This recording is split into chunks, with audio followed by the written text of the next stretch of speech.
A Fazenda Nova Gokula fica para lá.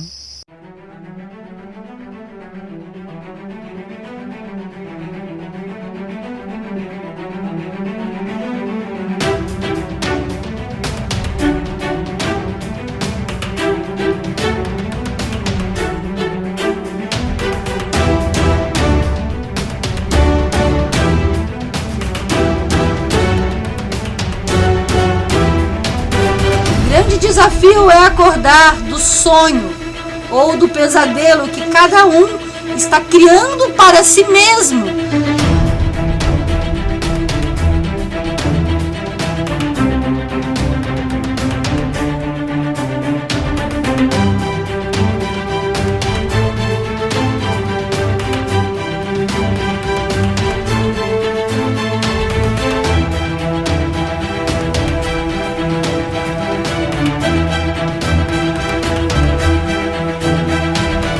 Segundo as investigações e as pesquisas na área científica, o sânscrito é a língua mais antiga do planeta.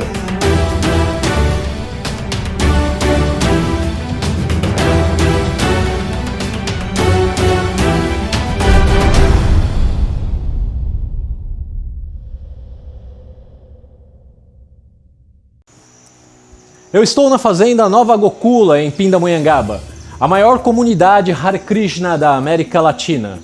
Um verdadeiro santuário que oferece uma variedade de vivências baseadas nos princípios de vida simples, natural e, consequentemente, saudável. Anualmente, a Fazenda Nova Gokula recebe milhares de visitantes que vêm em busca de seus atrativos. Festas típicas, alimentação vegetariana, contato com a natureza e muitos outros.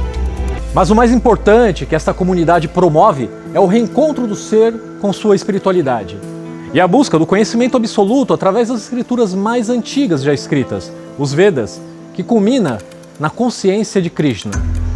Eu sou o David Mendes, este é o Histórias Perdidas e hoje vamos iniciar uma jornada através da cultura védica.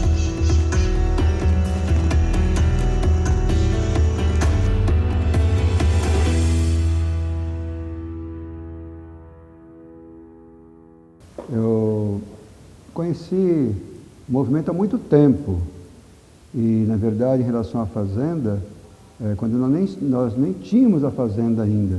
Nós trabalhávamos para comprar a fazenda em 1978, no Templo de São Paulo, onde eu morava, na rua Pandiá Calógeras. Então, trabalhamos e compramos a fazenda. Eu ainda era solteiro e, então, depois de algum tempo, fazendo diferentes serviços, e decidi vir morar na fazenda quando eu me casei. Então, até então, eu era um monge celibatário no movimento. Quando eu resolvi, eu me casei, tive uma filha e, analisando, observamos que seria muito bom a criança crescer aqui. Tinha uma escola, né? Então, eu vim morar na fazenda em 1990. Para poder manter a família e a profissão, então eu trabalhei como professor do Estado, né? Tinha formação em letras. Na verdade, eu estava no meio e eu resolvi fazer letras mesmo no movimento. Trabalhando no movimento, eu ia estudar, voltava, estudava na faculdade e voltava, quando morava ainda como monge no Templo de São Paulo, né? Fiz todo o curso de letras. Então, pude trabalhar como professor, dando aula de português, inglês, aqui na Redondeza mesmo, morando aqui e trabalhando lá no centro, né? Todos os dias. Assim, pude criar a família, e fazer serviço na fazenda ainda, e criar a criança está na nossa escola, que era muito boa na época, enquanto tivemos. Então, trabalhava assim como professor. Depois de algum tempo, nosso mestre espiritual, Shilacharadeva, Hridayananda Das Goswami, que foi o fundador de todo o Brasil aqui, abriu o movimento no Brasil, organizou toda a escola, essa fazenda e tudo mais, ele queria fazer aqui um instituto também de ensino superior. Então ele disse para mim se eu podia estudar algo, né, a nível de pós-graduação. E ele falava, teria que ser algo relacionado às coisas do movimento também. Então eu procurei, pesquisei, só fui achar lá na Universidade de São Paulo, um departamento de sânscrito. né, que é relacionado a tudo que temos aqui, né? Então, eu observava, eu analisava o que eu podia fazer em relação a isso, para também não ser algo muito restrito, né? Então, eu pensei, as nossas escrituras, Mahabharata, Ramayana, Bhagavad Gita, elas são estudadas como literatura. Para nós, é uma escritura sagrada. Na Índia, ao invés de também ser toda literatura, onde tem todas as coisas, as histórias que dão vida à civilização, também é uma escritura completamente sagrada, uma série de coisas, um código de vida que todo mundo vive, né? Como se defendendo todos os valores da vida. Então, eu peguei essas escrituras como literatura e comparei com as literaturas mais estudadas no Ocidente, que na verdade estabeleceram os valores do pensamento do homem ocidental, que são as epopeias gregas de Ilíada e Odisseia. Fiz um estudo comparativo entre elas, né? E observando as semelhanças, diferenças, atitudes dos heróis em relação aos deuses. Então, fiz todo esse trabalho, tanto no mestrado como no doutorado, e foi muito bem aceito no departamento, na universidade, né, e está no site da universidade, muito pesquisado. E agora estou pensando, né, em publicar esse material, essa obra, né, esse trabalho. Então foi esse trabalho que eu fiz durante um bom tempo, muitos anos, morando aqui, indo lá, porque a gente pode ficar acumulando crédito, ficando 2 dias lá, e depois voltava, e assim por diante, mantendo a família, estudando e participando de todas as atividades do movimento. Isso eu terminei em 2006, já faz um bom tempo. Hare Krishna, Namastê. Eu sou astrólogo védico, morei na Índia há alguns anos e recentemente voltei ao Brasil, né, para fazer o meu trabalho como astrólogo. E durante essa estadia minha na Índia, eu aproveitei esse período, né, foram 12 anos, para fazer algumas pesquisas e investigar, não é, assim, os textos conhecidos como Shastras, que são textos milenares, que são a base de todo o conhecimento assim, do qual o movimento Hare Krishna se orienta, né? Então são conhecimentos chamados Vedas. E a base, a língua que esse conhecimento é escrito são o sânscrito, a língua sânscrita. Segundo as investigações e as pesquisas na área científica em relação às línguas mundiais, o sânscrito é a língua mais antiga do planeta. E essa não é uma informação motivada por conceitos religiosos. Essa informação é domínio público, né? Está disponível na web, né? E qualquer um pode acessar essa informação. O sânscrito é a língua mais antiga do planeta. A língua é a única língua que sobreexistiu, apesar de todas as influências históricas e movimentos históricos e corrosões, né, e tentativas de depredações, ela permaneceu intacta, então ela sobreviveu, né, a sua estrutura. E atualmente o sânscrito está se sendo feitas muitas pesquisas em torno dessa língua, porque se chegou à conclusão de que o sânscrito é a língua ou o tipo de códigos mais adequados para se utilizar em tecnologia de inteligência artificial baseada em física quântica. O Bhagavad Gita e o Srimad Bhagavatam, o Bhagavad Purana, são comentários resumidos sobre os Vedas. Então eles compõem os Vedas, né? Não é que os Vedas é uma coisa, o Bhagavad Gita é outra coisa. O Bhagavad Gita e o Srimad Bhagavatam são comentários, são estudos resumidos sobre os conceitos presentes nos Vedas. Uma maneira fácil de compreender, embora, como a gente estava dizendo, a nossa tendência é tentar entender o universo de acordo com o nosso universo de percepção, mas naquela coisa que a gente aprende na escola, né, que a história começa com o advento da escrita e tal, só que de acordo com os Vedas, que é um dos primeiros textos escritos, né, os mais antigos, já comprovadamente os textos mais antigos escritos no planeta estão em sânscrito e, consequentemente, os Vedas. Então, na realidade, não significa que o conhecimento e que a civilização se iniciou com o advento da escrita. Na realidade, o que se iniciou foi uma era, um ciclo de era, né?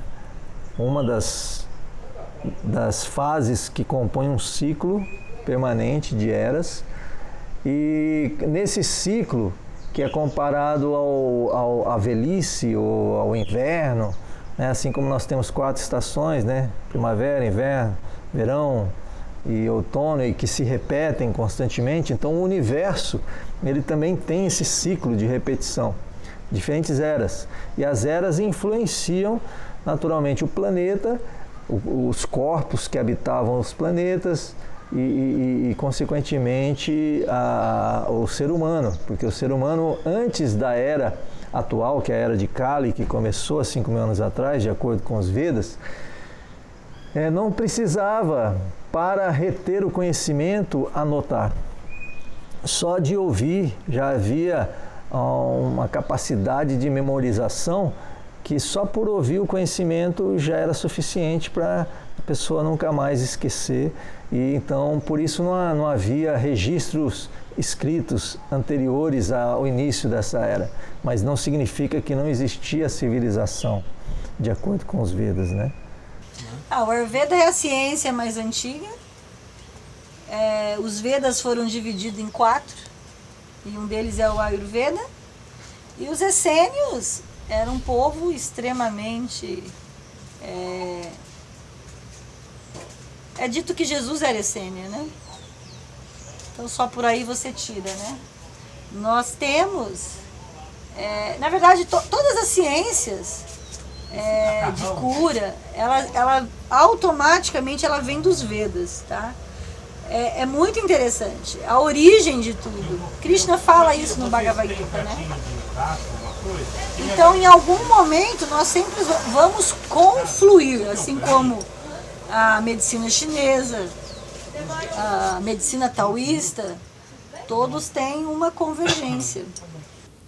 Temos o hebraico, o latim, grego, que as escrituras sagradas foram faladas e escritas originalmente nessas línguas, né? Jesus Cristo, na verdade, falava aramaico até, né? No caso do sânscrito, é uma língua eterna. Se você pesquisa mesmo nos ramos, nos estudos linguísticos, ela está na raiz lá. Assim como o português, o espanhol, essas línguas se originaram no latim, né? Começou no latim, esqueci a denominação, mas o latim mais comum, né, que se falava, a partir dali o povo foi adaptando aos seus costumes, mudando aqui, tantas mudanças, e foi criando, né, o português. Agora, da mesma maneira, antes tinha o sânscrito. Se explica que a partir do sânscrito começou a nascer diferentes galhos. O tronco principal, a raiz é o sânscrito, e de lá que foi saindo as outras.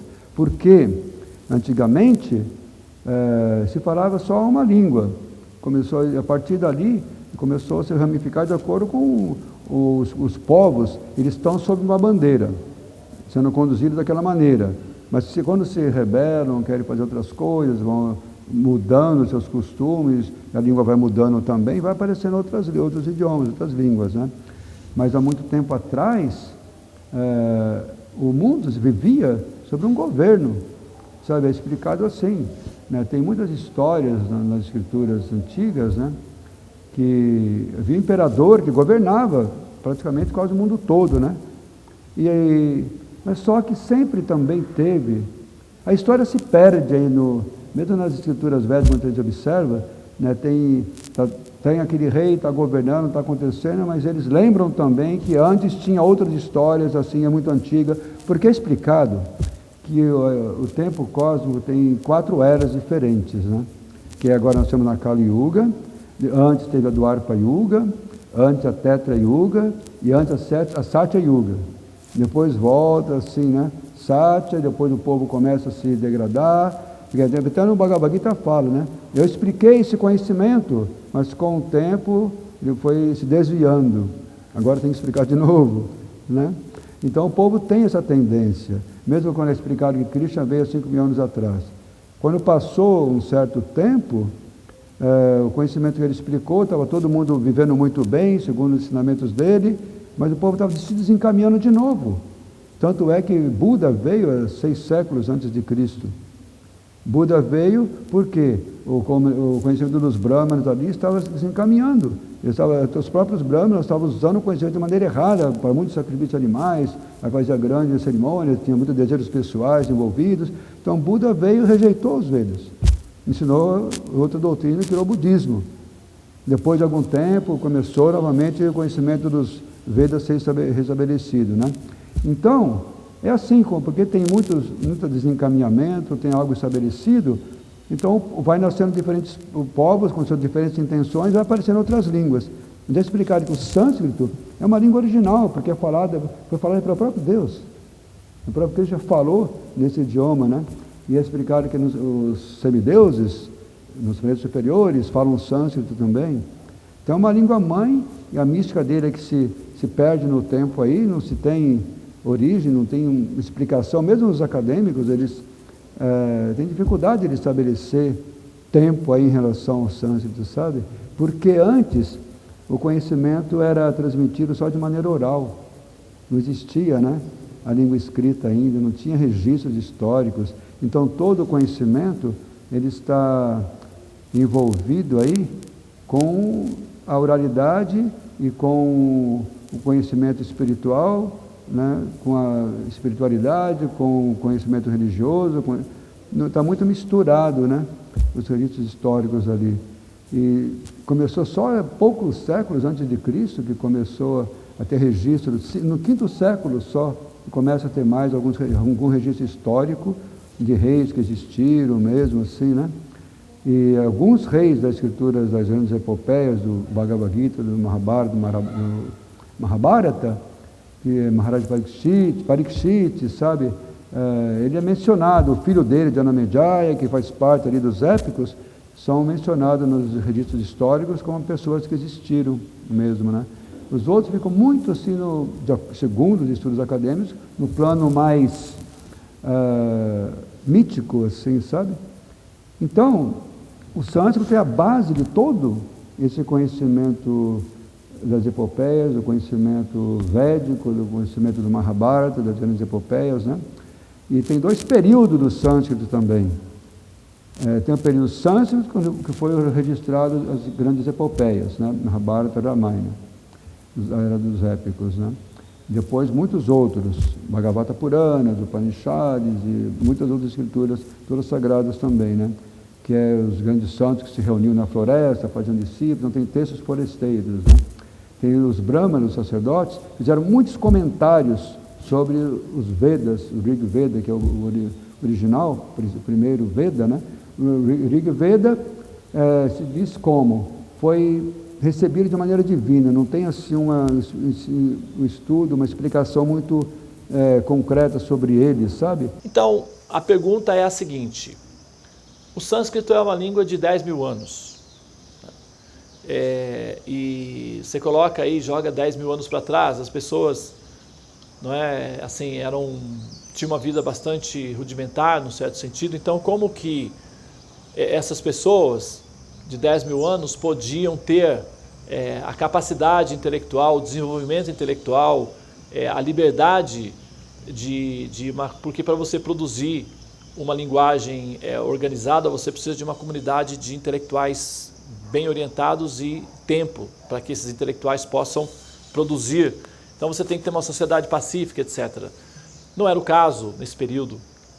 Então a pergunta que se faz é a seguinte: como é que uma comunidade num período primitivo como esse, poderia ter a estrutura necessária para criar uma língua que pudesse ser tão bem formada, inclusive a palavra sânscrito, krita significa feito, e sans, bem feito, bem. Né? Então, sânscrito significa feito de forma compacta, hermeticamente feito, ou bem feito.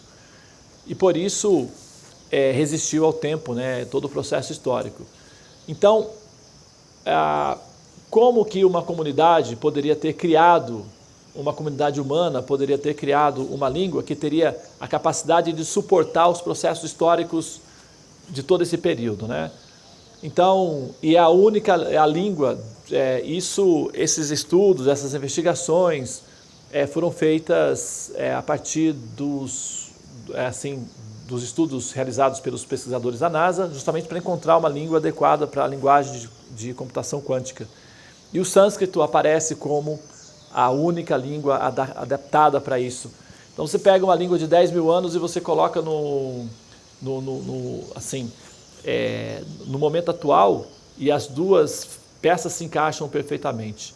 Então, nós temos que levar em consideração que se essa língua é a língua mais antiga e a língua original para as outras línguas, isso não sou eu que estou dizendo, isso é domínio público, pode ser pesquisado, isso por qualquer pessoa. Então, a pergunta é a seguinte: quem introduziu essa língua na humanidade? Né? Porque certamente o nativo local, chamado humano, não teria feito uma coisa nesse nível. Então é quem teria colocado essa língua, quem teria introduzido esse tipo de cultura, né? Então, os Vedas, ou o conhecimento védico, é um fenômeno de aculturação que vem de fora. É um tipo de colonização cultural de fora para dentro. Eles são chamados devas, são pedagogos, e eles têm a responsabilidade de encontrar pequenas colônias semelhantes à Terra e educar o nativo local para adquirir conhecimento que dá para o nativo local a capacidade de entender o que está acontecendo, que é a tentativa de equacionar o sentido da vida, né? O sentido da existência. A palavra Veda significa conhecimento. Um acervo, um conjunto de livros que tem todo o conhecimento espiritual sobre todas as características da vida e como a pessoa precisa viver, como ela se organiza, como ela deve ter um objetivo, adorar, se estudar, organizar a sociedade, como eu falei, em 4 classes de ordens sociais, né, e daí viver de maneira tal que tem a liderança, tem aqueles que organizam toda a sociedade para cumprir essa meta da vida, né? Então, nos Vedas tem todo o conhecimento. E a partir dali, os brahmanos, os sacerdotes, escreveram muitos comentários. À medida que a vida vai passando, aparecendo novos costumes, novas transformações, então eles vão fazendo adaptações, explicando. Para explicar, criou uma série de livros chamados Brahmanas. Depois, foram aparecendo pessoas que, como eu falei, vão para a floresta, estudam, começam a falar também. Então, livros foresteiros, né? Outro conjunto de livros também. E foram aparecendo outros relacionados ao Rig Veda, e muitos comentários sobre eles, né? Então tem uma série de livros, depois apareceram, mais para frente apareceram os épicos, Mahabharata, Ramayana.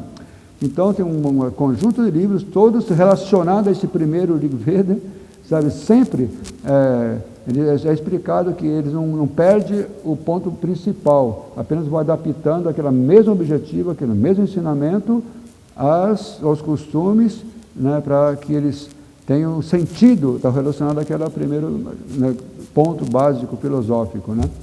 Então, isso é o conjunto dos Vedas, e a base de tudo isso foi feita em sânscrito. Porque mesmo atualmente, e tem certos comentários, se você ver ligado até à NASA, sabe, que é a língua mais perfeita, onde pode se organizar uma série, ela oferece condições para se fazer certas informáticas, certas organizações de informática para cumprir o propósito que eles desejam, sabe? É uma língua muito perfeita, muito bem organizada, muito sintética, sabe? A Ayurveda é uma ciência completa.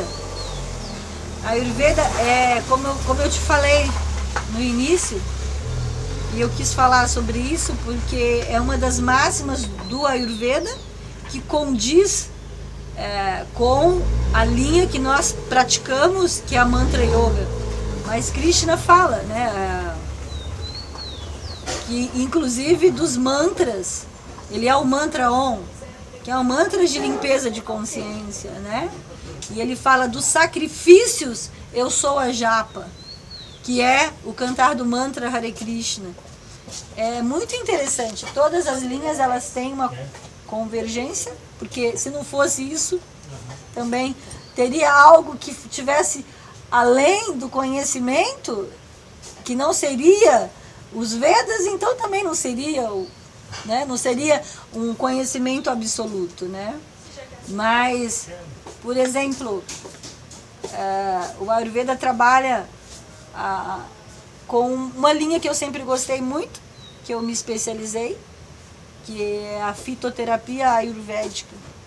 São as plantas de conhecimento mais antigo dentro do Ayurveda e que nós temos um resultado muito incrível mesmo hoje na atualidade, né? Particularmente eu só trabalho aqui, mas as pessoas procuram porque já conhecem a eficácia dessas plantas. Até nós temos médicos conceituados no Brasil que de vez em quando falam de algumas. Então, e a vibração sonora do sânscrito também é muito significativa. Se você pronuncia, né, os mantras sagrados de Amadya, Sadhitaradya, Tamvaya, Ditaratastasha, Sabigasarat, Tenebrahma, Hidayat, Kavaye, Muhantyat, Suraya. Então, quando pronuncia, é uma vibração sonora que ajuda até mesmo de maneira terapêutica, sabe? Ela nos ajuda a estruturar mais nossos pensamentos. Uma vez o cérebro, os pensamentos são bem estruturados, bem sintonizados, a saúde também melhora e a nossa conexão com o divino fica muito clara e até explicar, quanto mais a pessoa está conectada a orações assim, ela tem mais alento, sabe? Mesmo tem muitos vídeos agora no YouTube, tudo falando que a medicina prova que a oração, esse alento de esperança, faz a pessoa recuperar-se de qualquer doença mais rapidamente. Então tem uma série de mística no sânscrito aí pela sua vibração sonora. E a vibração é algo muito significativo, né? Não tem vibrações que quebram cristais. Se você ouve uma música muito agitada, que leva a pessoa a querer dançar, se movimentar, ou você ouve uma música calma, ambiente, você se tranquiliza, se interioriza, né? Então a vibração, a intuição. Então a vibração sonora do sânscrito é muito poderosa, as mais poderosas que existe. Tanto é que o Maha Mantra, Hare Krishna, Krishna Krishna, Hare Hare, Hare Rama, Rama Rama, Hare Hare. São combinação de 3 palavras em sânscrito. Mas é o Maha Mantra. Mantra quer dizer mente, traz controle da mente. Então quando se canta esse Maha Mantra, a gente vai ter um recurso que a pessoa se conecta com o divino de maneira muito forte. Conectada, ela vai despertando suas energias mais internas e os seus tecidos refinados para se conectar com a divindade. Então, o sânscrito tem toda essa mística, porque os nomes de Deus estão nele, o próprio Senhor usa ele, os representantes de Deus usam esse idioma. Então, a sua organização é feita de tal maneira que ajuda a pessoa a estar sempre conectada com o seu interior, com sua identidade mais importante como servo eterno de Deus e com Deus. Então, porque é importante a pessoa se conhecer, né? Se ela se conhece, o sânscrito, todo o ensinamento dele vai levar a pessoa a refletir sobre quem ela é, sabe? Porque todo o que existe no sânscrito, nas escrituras sagradas, leva a pessoa a essa reflexão.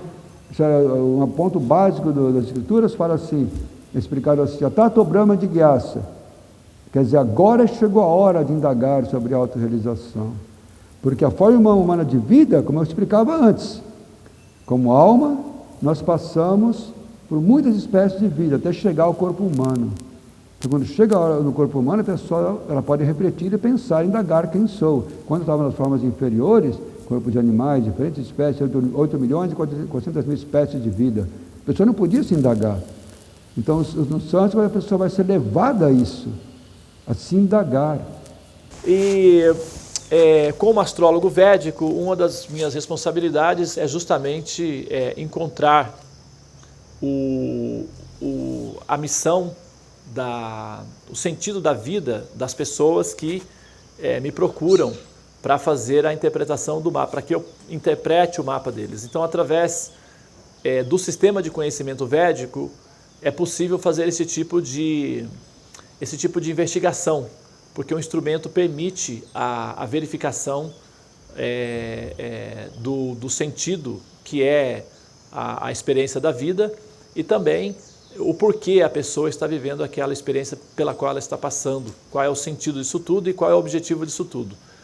Portanto, a minha observação final em relação ao que eu estou dizendo aqui é que de todas as investigações que nós fazemos, de fragmentos, de busca, de entendimento, em algum momento o pesquisador ele vai acabar se deparando com a realidade inexorável de que a fonte do conhecimento superior desse planeta está contido nos textos conhecidos como Vedas.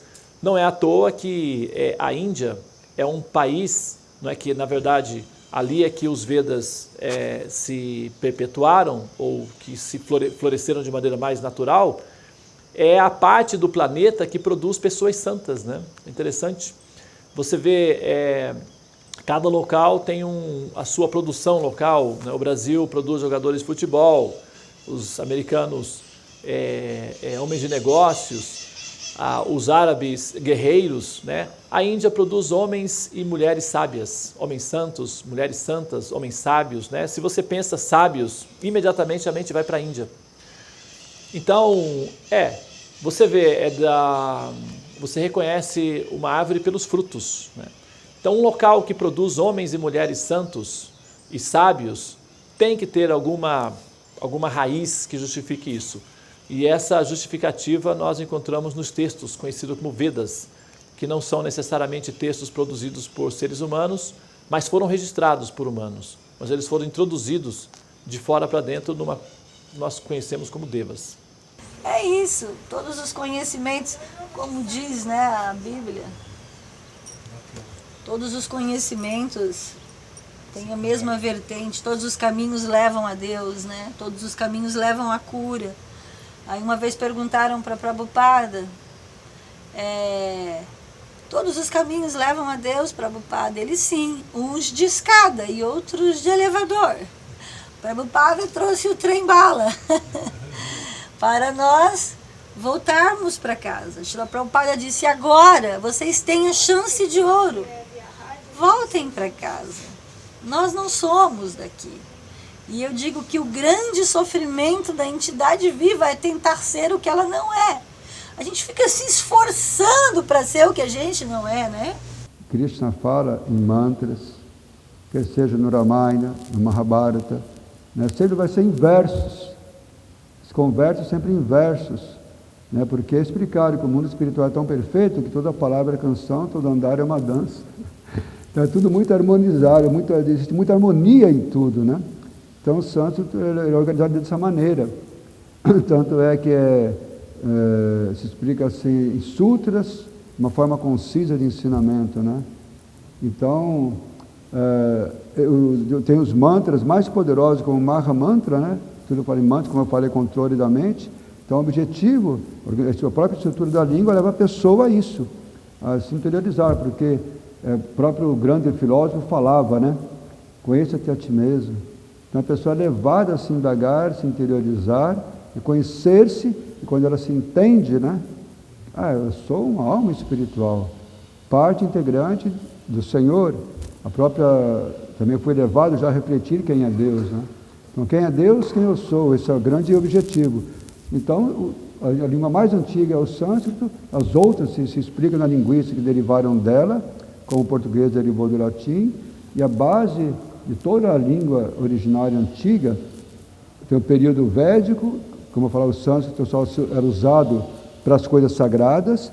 O período sânscrito tem as epopeias, que leva a pessoa de uma maneira mais trabalhada, através de histórias, se conectar com o conhecimento. Depois foram feitos também romances de maneira mais assim, não só religiosos, né? Também obras literárias também, que não são diretamente religiosas, nesse período já do ano alguns séculos depois de Cristo para cá. Na verdade, existem informações, né, nos próprios Shastras explicando de onde é que vem, né, a língua. Vem de um sistema planetário conhecido como Swarga. Swarga. A descrição desse universo é que ele está dentro de um cone. Né? Então ele está dentro de um cone. É como se fosse um lótus. A metáfora que dá é como se fosse um lótus. Inclusive, a descrição das formas, que são muitos universos, né? E a descrição de muitos universos ou de multiversos é uma descrição que você só encontra nos Vedas, das escrituras chamadas sagradas ou herméticas desse planeta, as escrituras oficiais, vamos dizer assim, que formam religiões, que têm seguidores, oficialmente falando. Os Vedas são a única escritura nesse planeta que descreve multiversos, ou assim, a quantidade limitadas de universos paralelos, inclusive. E esses universos, eles ficam dentro de uma jurisdição que é um ambiente onde dificilmente se consegue passar devido às distâncias universais. E os chamados pedagogos, né, que são aqueles que vêm com a responsabilidade de educar os nativos locais, vem de uma região conhecida como Swarga, que é como se fosse a classe administradora do universo, né? Eu não vi nenhuma informação concreta sobre isso, mas eu também já ouvi algo assim, que em Atlântida se falava, tem Atlântida e tem aquela outra cidade também, Lemúria. Eu também ouvi falar que se falava sânscrito lá, viu? Mas eu não tenho nenhum dado concreto sobre isso, mas eu já ouvi algo assim também, que se falava sânscrito lá. Por quê? Também tem uma história que eu também não pesquisei ainda para ver se tem algo verídico nisso, que Dwarka, a cidade onde morava Krishna, ela foi submergida, o mar tomou conta. É uma ciência, Davi, é uma ciência. Tudo, como eu te falei, eu buscava respostas que fossem convincentes. Quando eu saí, eu estava ainda na fase seminarista e tentando buscar respostas, e eu encontrei de forma muito satisfatória as respostas na proposta filosófica Hare Krishna, que é baseada nos Vedas, né? Então, assim, quando você desenvolve o seu amor próprio, quando você sabe quem é, da onde veio e para onde vai, que você é parte, parcela dessa totalidade. Nós somos uma célula do corpo de Deus. Então nós nunca estamos sozinhos. Nesse momento, você não quer mais se torturar com drogas, com bebida, com cirurgias. Você, eu vou me amar, porque eu sou feito de amor, eu sou feito de conhecimento, eu sou feito do prazer de Deus na Terra. É isso.